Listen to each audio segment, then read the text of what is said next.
news, Lobbyists are fed up with politicians accepting their money and then not coming through.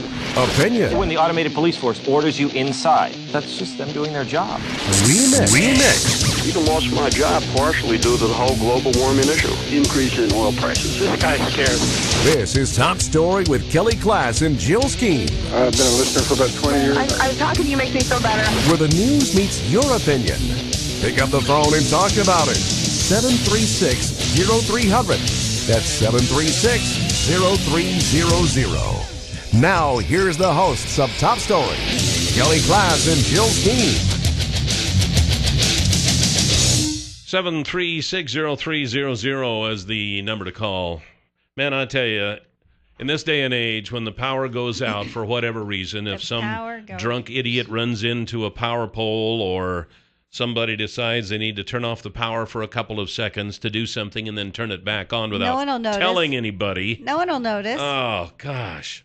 I don't mind telling you, I'm a little pissed right now, but at any rate, I hope we don't have not to a lot have I can do about it until 10 o'clock when I get off the air. I hope we don't have to have Cable One back. Yeah, oh yeah, the cable's out, the internet's out. I don't know. What was the his heck name happened. again? Tim? Tim? No, the Cable One guy, was it Tim? I think so. Okay, Tim, come on over. Okay, wait a minute. What's that?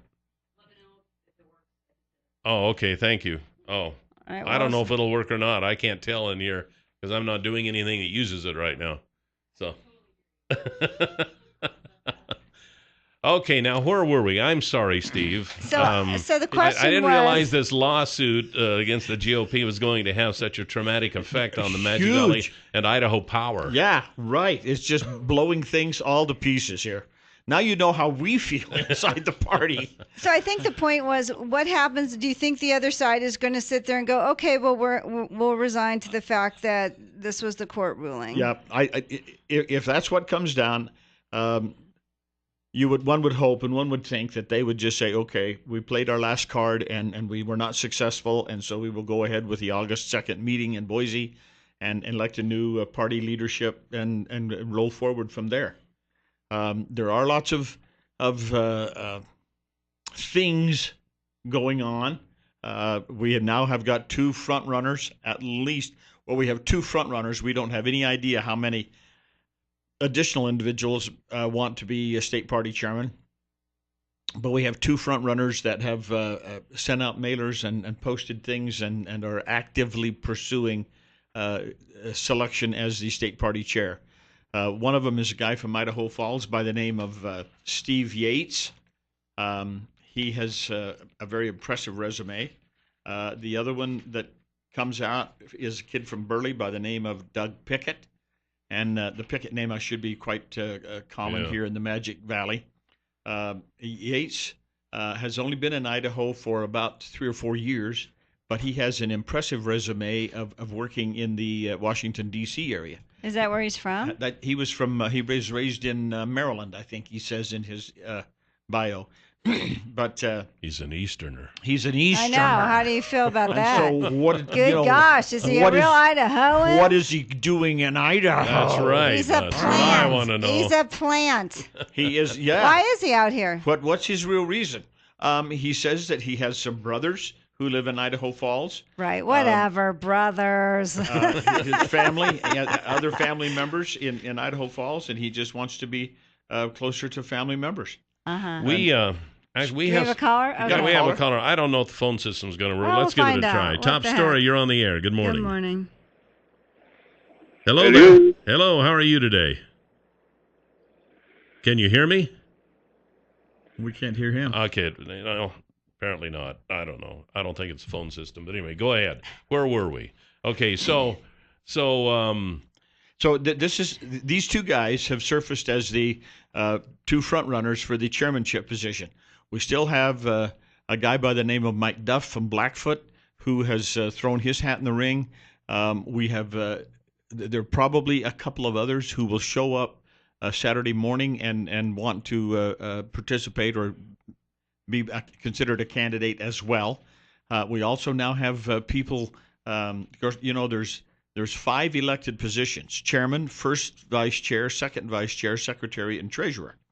And so now we have a person who has thrown her hat in the ring to be the secretary. And her name, I think, is Jill. No, it's not me.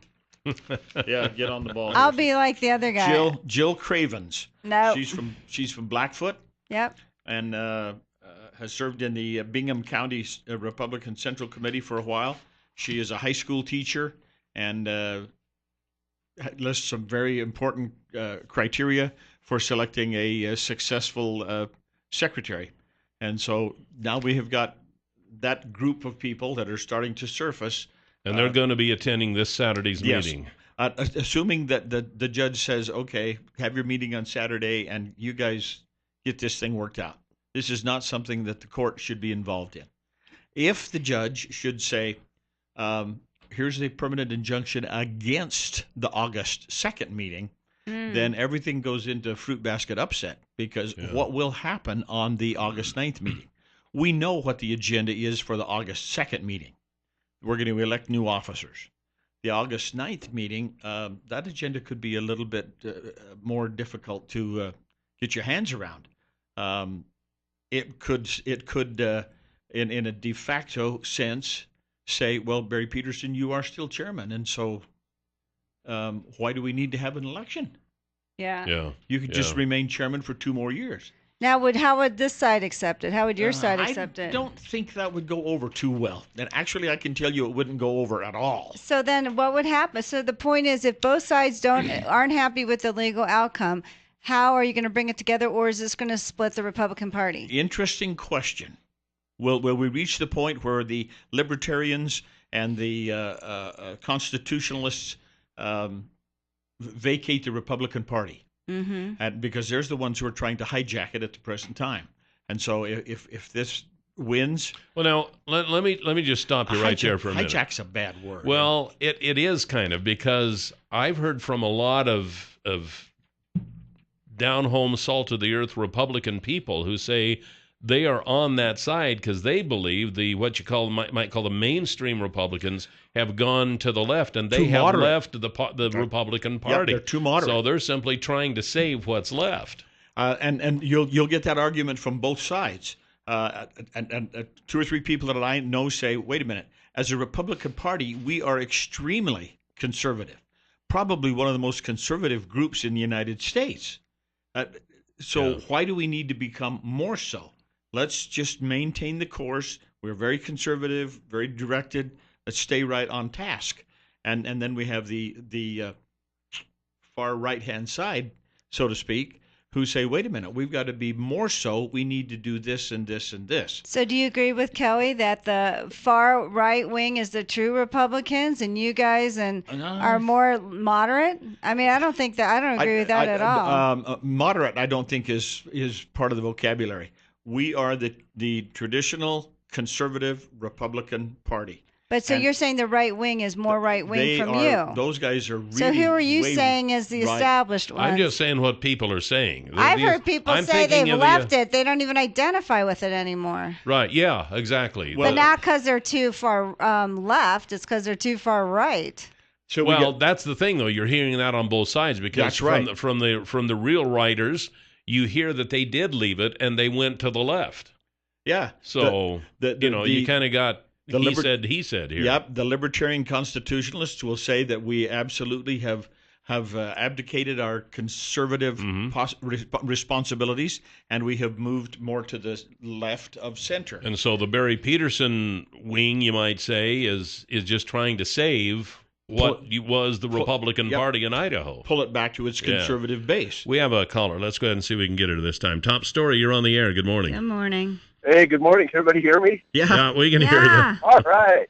Hey, first of all, I've got a question, Kelly, Jill. Have you guys had Barry Peterson on the show? No, we haven't had him on yet. Will he come on the show? I'd love to hear from him. I don't know. The last time we heard, he wasn't talking to the media, but, you might be right. It would be great to have him on here. I think we're going to try to do that. Very interesting. And I just want to ask Steve a question, too, or just kind of throw this out there at him. Steve, I think the Republicans are going to be in a lot of trouble this November. I just have a feeling that there's a shift in the air, that the longer you guys keep screwing around like this, I mean, this is getting embarrassing. That's an excellent point. This is worse than embarrassing. You have really picked up on that very well. And it's, I think a lot of people,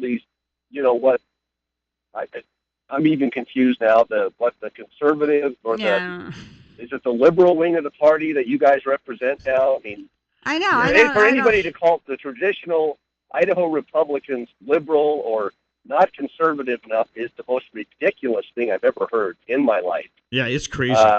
And I think there are a lot of people, I'm a left-wing liberal, I'll admit it, but I think there are a lot of people that I talk to who aren't like me, who are more like the traditional Republicans who are just saying, holy moly, I don't know what to think anymore. Well, and I think they may just out of disgust just say, you know what, maybe I'll try a Democrat. What do you think? Well, I think your analysis of this situation is not unique to you alone. Yeah. I think we hear that a lot.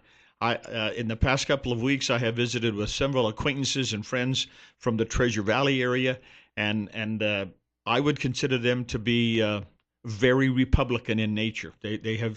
But they are so disgusted and so angry with this whole stupid mess that they're beginning to ask the question, so what's wrong with voting for the other side? I've heard that a lot, too. And frankly, we look like we are, and we're in such pathetic disarray that people just look around and say, you guys can't even organize a Sunday afternoon picnic. Why would I elect you to run the government?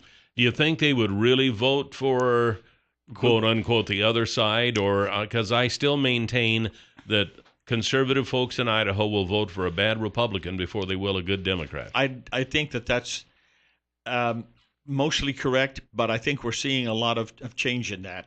Yeah, I've heard it. We talked a little bit about a new political action committee that has been formed in the Treasure Valley, and gaining some traction, getting a lot of response. And one of the comments that was made in this write-up, and I'm quoting from an article by Dan Popke out of the Idaho Statesman.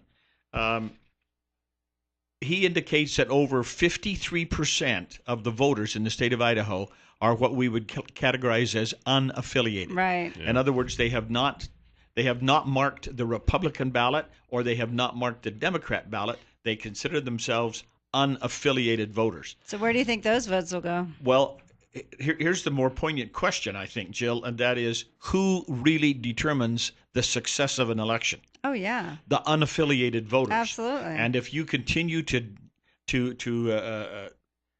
run them off, to disenfranchise them from the Republican Party, that is not a good sign. Absolutely not. Because if they vote as a bloc, they could easily elect a third-party person. Right. Now, clearly they won't vote as a bloc or have not done so in the past, but it's fascinating. And that when I saw the 53% number, I thought that's a little lower than I remember in my mind. I thought it was closer to 55 to 58. But, 3 or 4 percentage points, I guess, is not a big deal. But what that really says is only 47% of the voters in the state of Idaho will have publicly affiliated with either Republicans or Democrats. And the Republicans have like close to 30% of that block, and the Democrats about 20. So you have this real interesting dilemma. Where are we on this thing? And our caller is spot on. Will there be a lot of people who will just simply say, I've had enough? And that's why it's imperative that as a Republican Party, we get this thing behind us and get our voice heard again and present a common front to everybody in the state. Well, we have a quick call. Hopefully. Well, we're running out of time, too, but can you hang around for a while? Yeah, I'll hang around. You haven't gotten any texts from your friends yet, have you? I haven't gotten any texts. Do you want to take his call? His question? Top story. You're on the air. Got about 10 seconds. I can tell you right now, we the people of Idaho are conservative, and we're tired of people doing the show votes, only voting in our direction whenever it doesn't count. Whenever it actually means something, they vote towards the Democrats, and I'm sick of it, and I know a lot of people are. That's very good. Thank you. When do they vote towards the Democrats? I've been here for how long? I mean, I don't see a lot of Democrats in office. I'll tell you what, we're going to go to the news, and then we'll be right back with more Steve Millington and who knows what else. Maybe we'll turn the power off again. All coming up on Top Story. And welcome back to Top Story, where 7360300 is the number to call. And welcome back, Jill. Thanks, Cal. Same to you. We still have Steve with us here. We're waiting for a decision from the courts. No, I know. I just have to say that the internet is back. Thank you, Lord. Oh, goodness. Anymore, we are so dependent on the internet that when something happens, everybody's, oh, my gosh, I got to email a client, and oh, my heavens, now what am I going to do? And or I have all my appointments on my computer. This is why I still write them down. Although the internet being down shouldn't have anything to do with that, unless, of course, it's just kept on another server somewhere. A lot of times you can't log in and you can't get Yeah, I know. Well, I tell you, they've got us, don't they? We have been defeated by the techno geeks. One of the interesting things, you talk about these preppers that want to prepare everything for the end of the world kind of. I think the single most important thing we have to be prepared for is loss of electrical power. Oh, yeah. Yeah, that's right. No question about everything. it. I mean, now that books are now electronic, right. everything. Shut down the electricity for a couple of 3 days, and let's see what happens. That's why a lot of them have generators. That's exactly right. As do I. And ham radios. And ham radios. And old tube ham radios. So the EMP bombs won't affect our communications. So. Yeah, we'll go over to Kelly's house. When something happens, everybody's going to be trying to get a hold of old Kelly here. We're running to Kelly's ham radio basement. Because I can still get water out of the well, and I can still communicate. Kelly doesn't realize this, but I very discreetly made sure that I had his exact address. Yeah, right. So that I know just where to go to get everything I need. It's funny, I don't have it. Nice. We're not giving it to you. Cal. Anyway, so we're hanging on to Steve because we're kind of still waiting for a decision to come from the courts regarding the lawsuit for the GOP meeting coming up this Saturday. So then we lost power for just a few brief seconds in the last hour, and of course that throws everything into a tizzy. Why don't you just play the soap opera music again? We really should. One. Today is just a soap opera kind of day. It is a soap opera type day today, ladies and gentlemen. So let's just play the role, shall we? There we go. My heavenly days! But we do have a caller. Okay, so let's take the call. Top Story, you're on the air. Good morning. Good morning. Good morning, Kelly. Good morning, Lily Jill. Good morning. Hello. Listen, Steve, under the conservative genre that you speak of, it's when you say less government and defense and all this, the way it all plays out is just you want the government to protect the corporations and defend them at all costs and treaties and stuff. But tell me something. How, under your creative conservative ideas, how are you going to create a middle class, which is already disappearing? How is it that you still under that entry level deal don't want to raise the minimum wage? But how? Explain to me and the rest of the callers, how is the middle class going to come back under these ideas? Thank you. Okay, wait a minute. Wait for it. Okay. I just wanted you to know I did not hang up on him. Okay. All right. Just so we have that clear. All right, Steve. Now we want to make sure. Now about the middle class. About the middle class. What do we have to do to get them to regain their position? And the question really is, what happened to the middle class? Where did they go? And it's not so simple an issue of which political ideology do we want to buy into, so much as it is where do we think the country should be going. And if we can destroy the middle class, then the strength, the real backbone of American society goes away with it. And then we don't have the middle class was the group of people who provided the greatest generation, to go back and steal a phrase from Tom Brokaw, I think.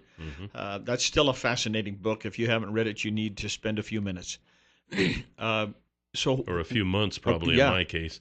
Yeah, maybe it'd take you more than a few minutes. But, I mean, really, over the last 30 years, the middle class, the wages have stayed stagnant. If you go back and look at asset values in 2000, I want to say 2007, but it might have been 2006. The average, not asset, but wages, the average middle class wage earner was making about $55,000 or $56,000 a year. Wrong, that was households. In 2013, the last that they had information available for, that number was $50,500. So average earnings have decreased almost $5,000, 10% almost, in about a 6 or 7 year period there. And you cannot continue to create a strong, healthy, middle-class America unless we have earnings increases and job growth and potential in that same category. We're still seeing a lot of jobs disappear to foreign countries. Even though we see a few trickle back now and then, there still is a huge exodus of high-paying quality jobs. And $50,000 a year is only a $25 an hour job. Right. You know, there's about 2,080 working hours in a year. Call it 2,100. So if you're making $25 an hour, you're going to be making right in the $55,000 range.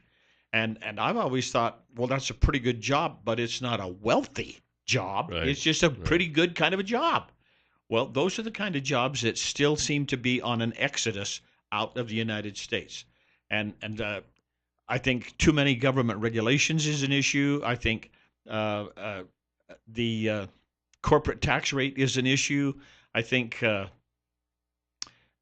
do we really have the trained workforce that can keep those higher paying jobs in America? It used to be, you know, that they just took the low paying jobs to these countries and they had low income factory workers putting things together. Not so much anymore. They have people in these foreign countries who are extraordinary and very well trained and highly capable individuals, and we can export that work there and then bring it back.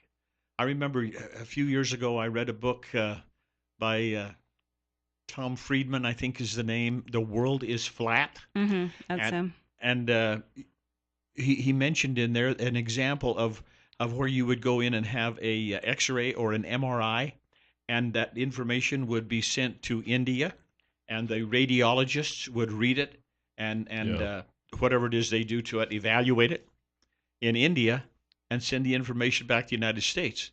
So the radiologist doesn't even live in this country. Yeah. How's that going to work? We have another caller. We do. In fact, the phones are running over. Top story. You're on the air. Good morning. Good morning. Good morning. I wanted to respond to the former caller and say that I agree with everything that was just said, but I would add to that one of the reasons why wages have gone down so much in this country is because of so much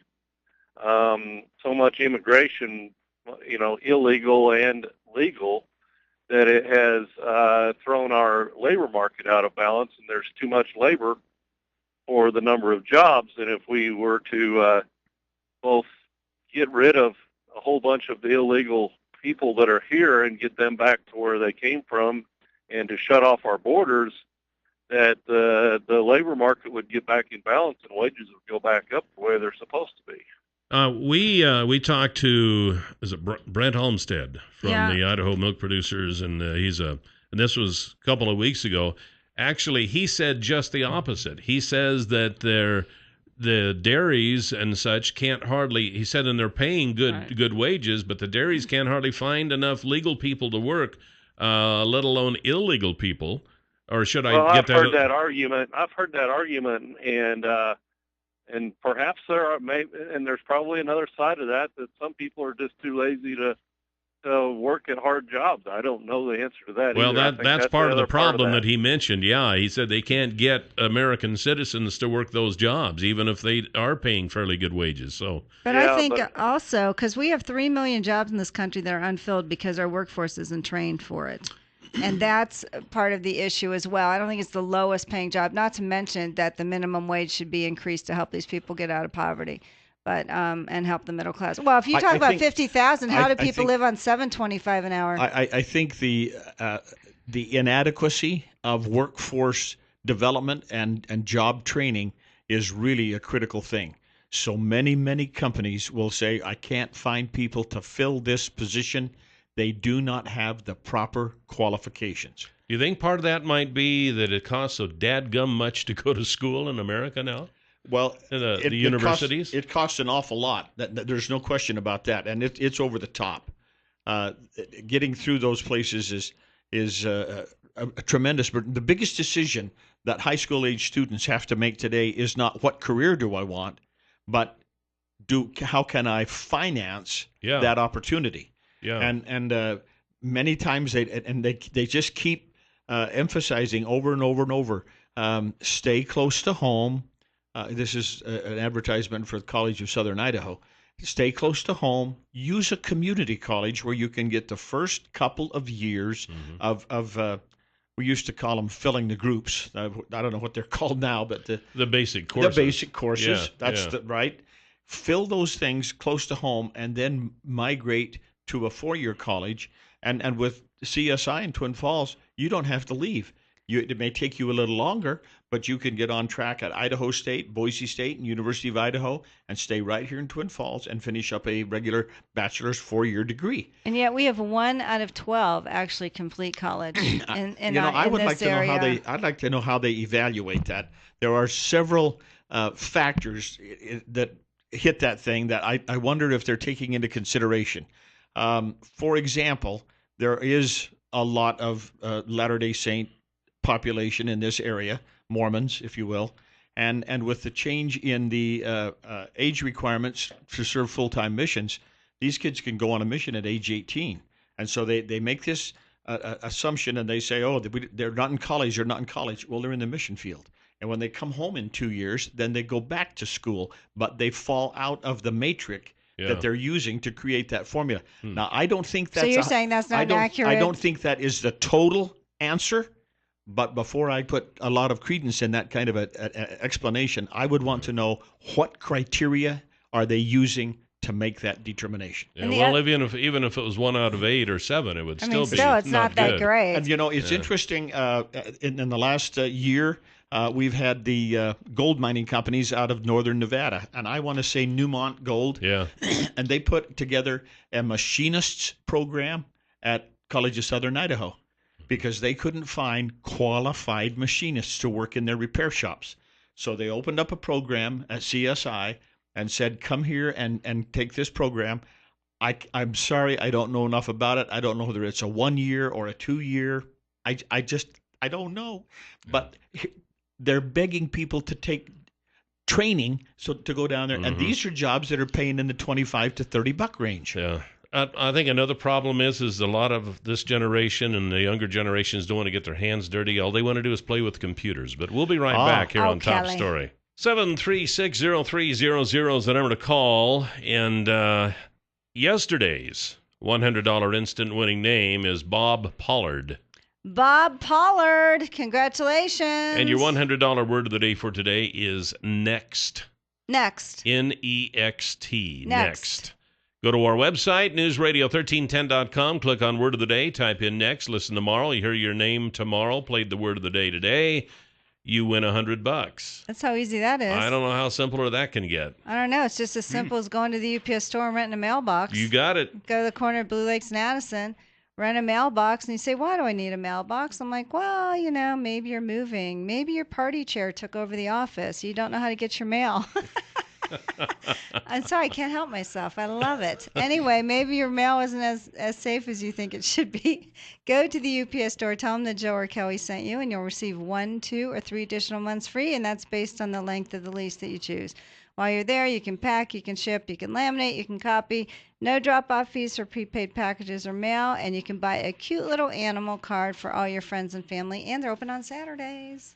Just like that. Just like that. Corner of Blue Lakes and Addison, UPS store. Now, we're waiting for an update from the court of Judge Randy Stoker regarding a ruling on the injunction against the meeting coming up this Saturday with the Idaho GOP. How's that for a headline?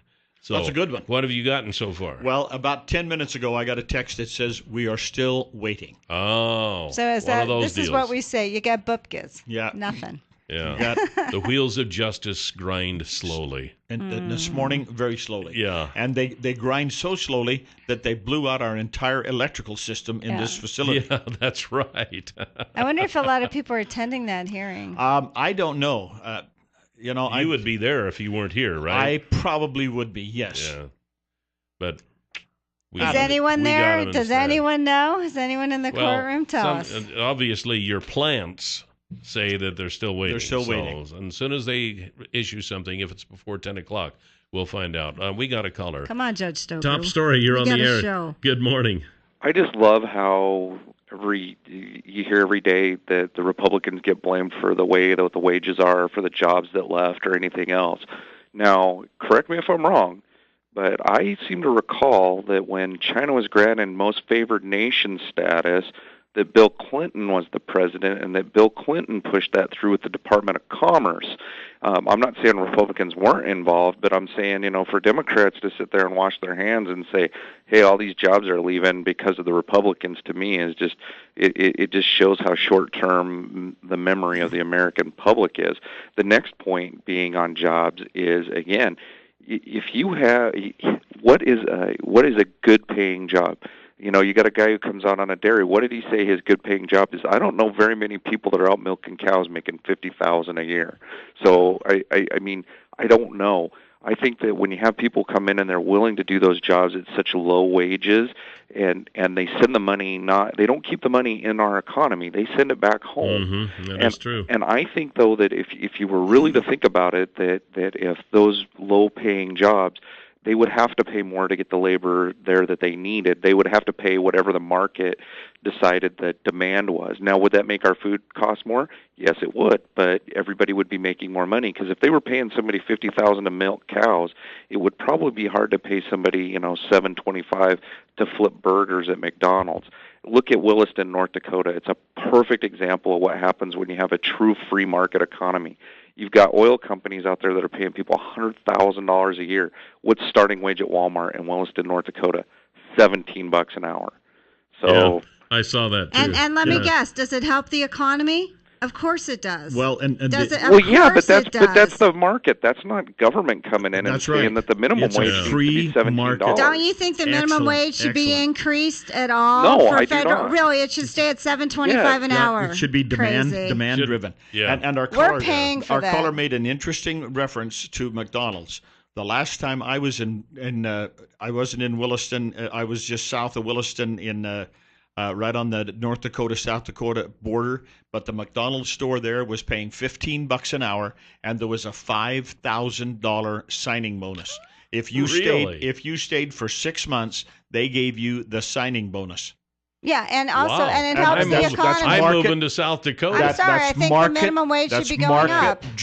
That's market-driven economy. And the business has to be such that they can afford to do that. So. If you're going to keep your doors open, you're going to have to pay your employees whatever's required to get them to work. Because if the government requires that and the business can't afford it, the business will go bust. But should the government be subsidizing their workforce? Because these people that are making $7.25 an hour, they're going on food stamps because they cannot live on $7.25 an hour, so we're paying for it, and I don't agree with that. Part of that problem is because the government gives too many things away. So why work? You can get it for free with the government. But when you're working 40 hours a week, Jill, they have no impetus to go to work. If you don't think it doesn't help the economy by increasing the minimum wage, then you're crazy. The caller just said it. You just said it. Increase the minimum wage. It'll help our economy. It goes directly back into the economy. If it's done in a market-driven. $7.25 was forced by the government. The federal government. If your government is forced to pay a certain minimum wage and can't afford it, you got to close your business. But if the market will handle it and you can afford to pay it, they're showing that it does help the economy, along with infrastructure bill that should be passed. No thanks to the Republicans. We'll be right back.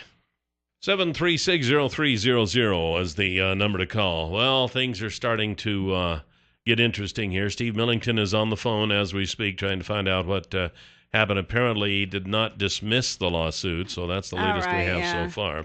But before we get back to that, I just wanted to mention that the CERTA set from Far More of Idaho is something you want to investigate. If you, especially if you have sprinkler pipe, that has to be moved out of the field before you can go in and harvest a crop or do anything in the field. You might want to look into the Certiset, because it is a special system where there is a flexible pipe.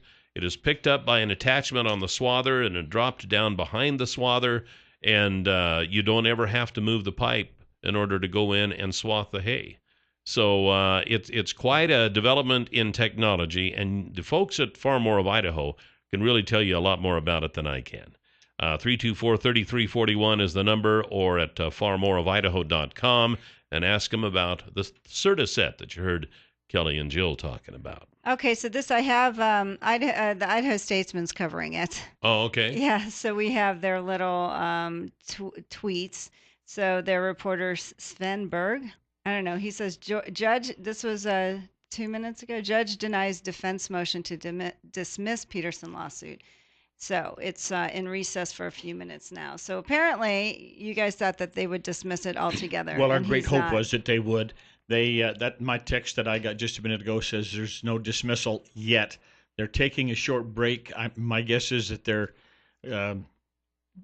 trying all kinds of legal strategies to make sure they've got everything in place.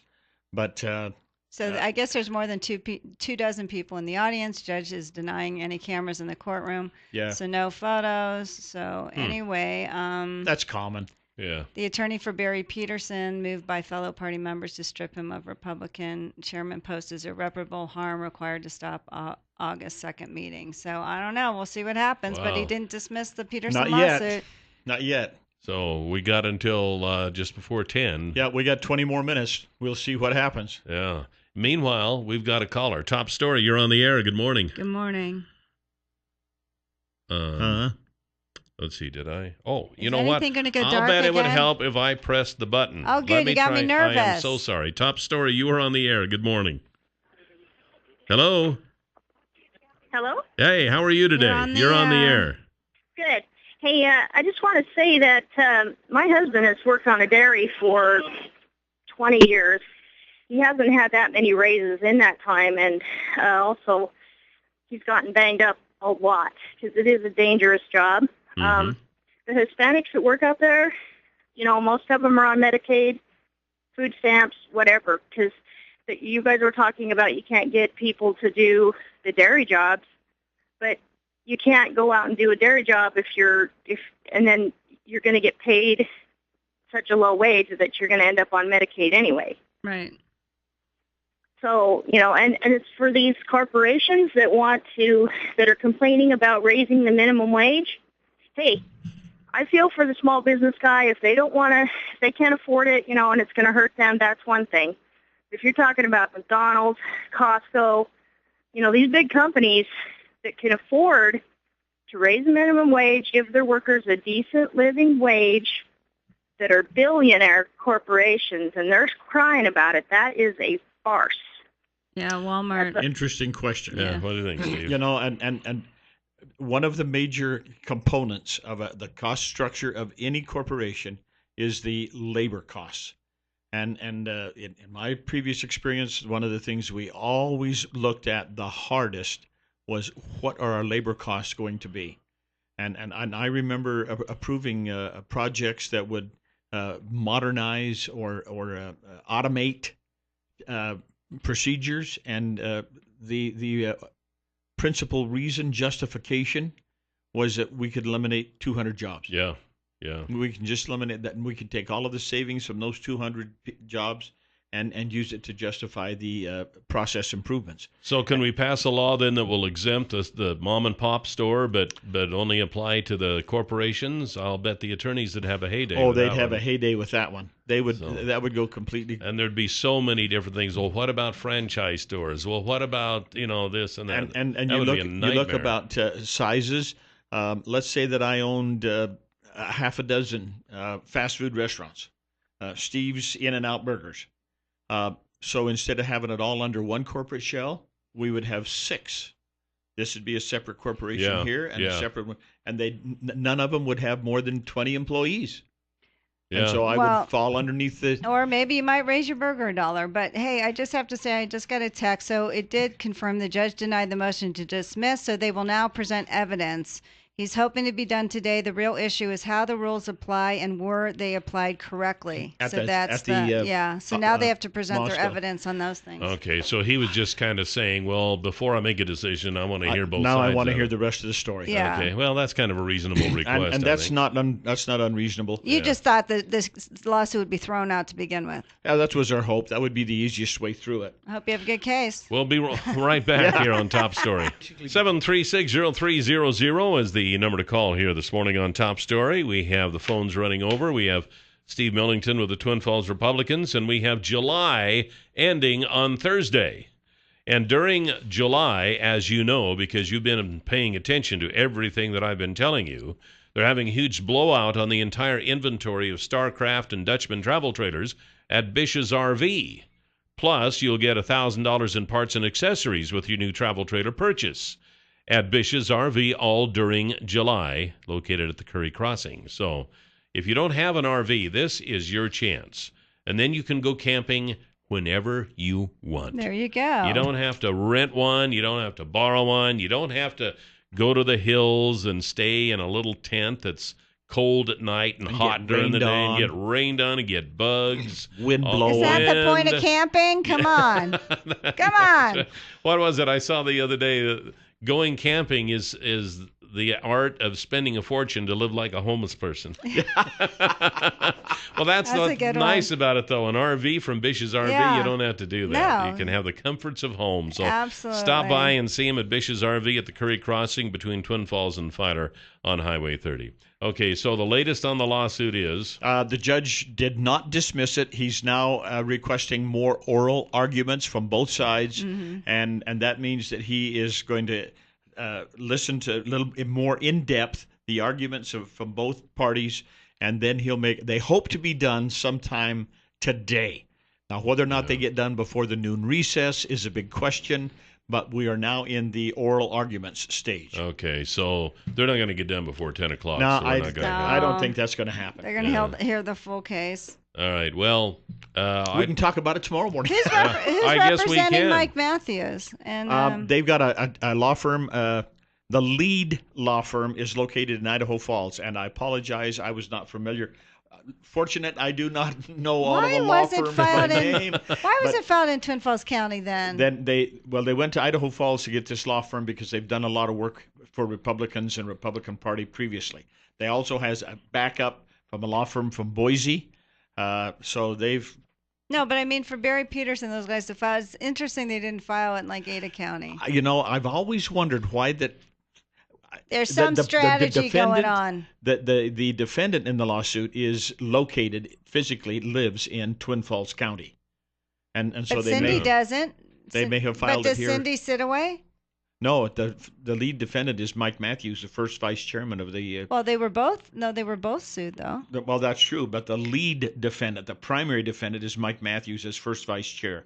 And Cindy Sidaway was on there as... No matter where they filed it, somebody was going to have to travel. Somebody's going to have to travel. I don't know. I just find it interesting. Maybe they think our judges are more lenient. Well, we have a caller. Top Story, you're on the air. Good morning. Good morning, Steve and Jill and Kelly. Good morning. Good morning. Hey.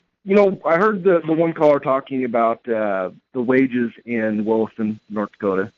I used to work in a field where we sold a lot of stuff that went to Williston, and the company that I sold to, they were sending their truck drivers and their trucks up there. But just as a point of reference, this has been 2 years ago, mind you, they were paying $1,500 a month just to park their fifth wheel trailers in a pasture with no hookups. Right. Yeah. I just did a quick search of city data, and right now the cost of living in Williston, North Dakota is 15.6% above the national average, and a one-bedroom apartment in Williston goes for $21.50 a month, all the way up to $37.50 a month for 3 bedrooms. So, in the grand scheme of things, I was doing a quick search. Milk is over $5 a gallon.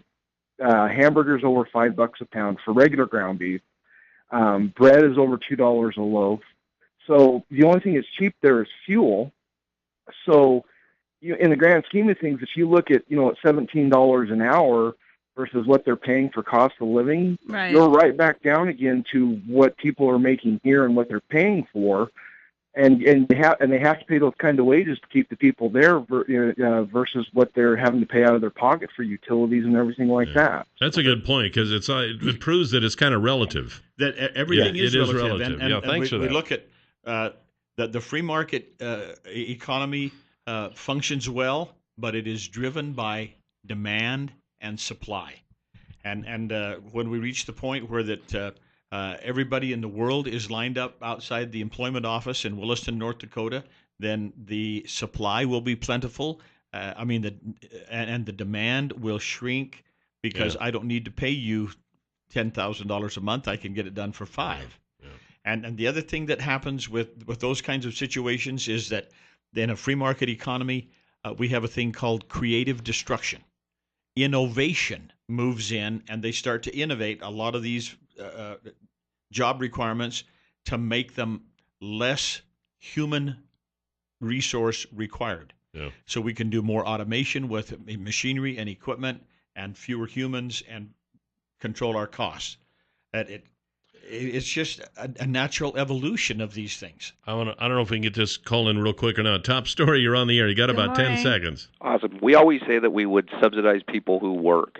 And the funny thing is we talk about the 725 and how we subsidize those people with benefits like Medicaid and Medicare. Well, what would we be paying them if they weren't working?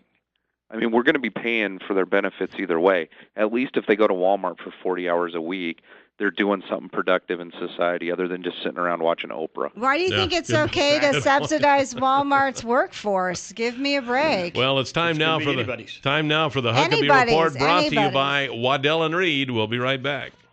You can hear the Huckabee Report each weekday at this time, brought to you exclusively by Waddell and Reed. Laura Nelson, Josh Funk, and Steve Stanger are the financial advisors, and the number is 736-6563. And now, ladies and gentlemen, here's Jill.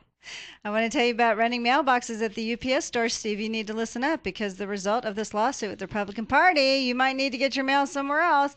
Go to the UPS store, rent a mailbox, tell them that Joe or Kelly sent you, and you'll receive 1, 2, or 3 additional months free. So if you're moving, if you have a home business without a retail location, you're worried about the security of your mail, go to the corner of Blue Lakes and Addison, go into the UPS store and tell Charles you need to rent a mailbox and that Joe or Kelly sent you. While you're there, you can pack, you can print, you can ship, you can copy, you can laminate. They're open on Saturdays. No drop-off fees for prepaid packages or mail. And they sell cute little animal cards. So, corner of Blue Lakes and Addison, UPS store. There you go. We got to get us a cute little animal card. Very cute. Yeah, absolutely. Why not? Do they have elephants? I don't think that. And donkeys? Wait a minute.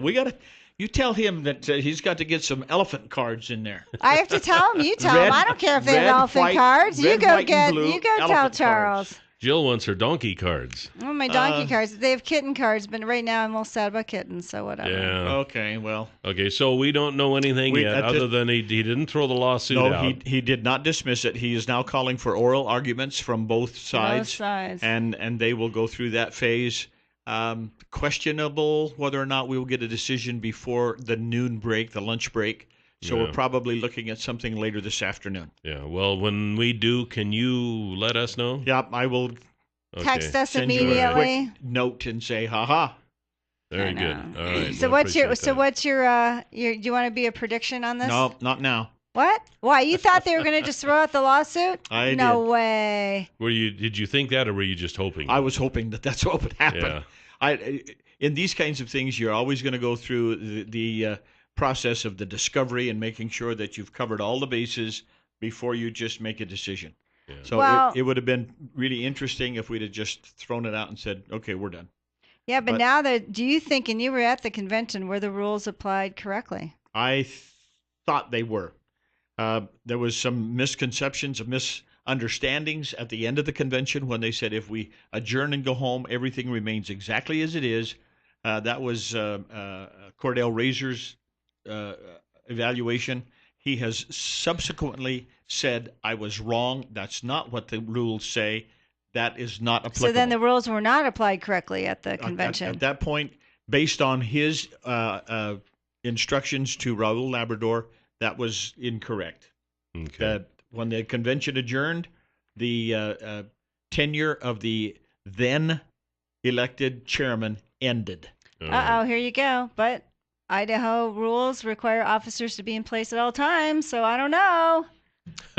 Well, we can have a new election, and we'll have one. We do have If officers Peterson in wasn't place. chairman when he called the August 9th meeting, the party had no officers. I don't know. It's going back and forth. We had a first vice chair, and he's the one who called the August 2nd meeting. Tell it to Judge Stoker. All right. Well, Thanks, anyway, Steve. Stay tuned. We'll try to get the decision on that later today. Thank you, Steve. Thanks. We'll see you next See you time. now. And thank you for joining us. We'll be back tomorrow here on Top Story. Goodbye, Jill. Bye, Cal. Bye, Steve.